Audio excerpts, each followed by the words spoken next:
Giving students the opportunity to go on an educational tour outside of the classroom is extremely valuable.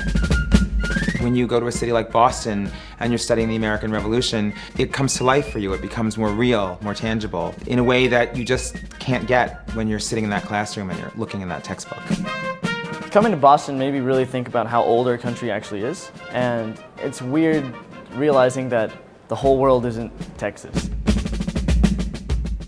I had dinner right near Paul Revere's house, and to be close to that bit of history is something that you can't get if you're just staying in your home or staying in your backyard. You have to go and adventure, go see different places. So on the tour we saw the site of the Boston Massacre, the old State House, and taking the duck tour and going to this awesome Boston Tea Party Museum. The body of the people is all inclusive, so no matter what job you have, where you come from, you are allowed to voice your opinions here. Hip hip, huzzah! Hip, huzzah! It was great for these kids to have that interactive presentation. They loved it. I chucked some tea out of a harbor, I slipped in my heels because I wore heels in snow, and I got some tea. It comes to life that you get to experience it rather than just watch someone else experience it.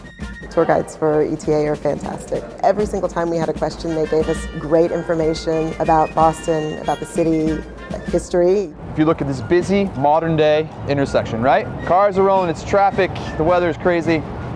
Believe it or not, March 5th, 1770, it was the site of the Boston Massacre, right in front of the old State House. And from that exact balcony, right there, 1776, 6 years later, they read the Declaration of Independence for the very first time for the future patriots of the Massachusetts Bay Colony.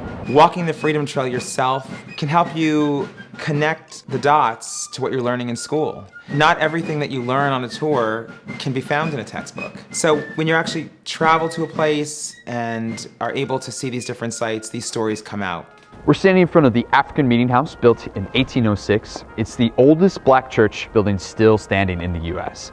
Since we're talking about the Revolutionary War, you don't hear much about the African American community and what was going on during that time. Many of you know that there were slaves in the colonies, but did you know that African Americans fought on both sides of the war?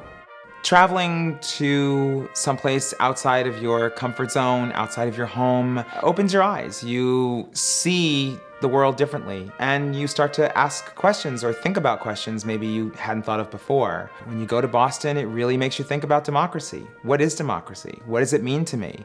What does it mean to live in a democracy? What democracy means to me is just like freedom for all people. Respecting each other's opinions, whether you agree with them or disagree with them. People need to realize that if you just hold back your opinion, you can't change anything. When everyone has a vote or everyone has a say, at least you have a sense of feeling that you can change things. And we saw that on the tours today.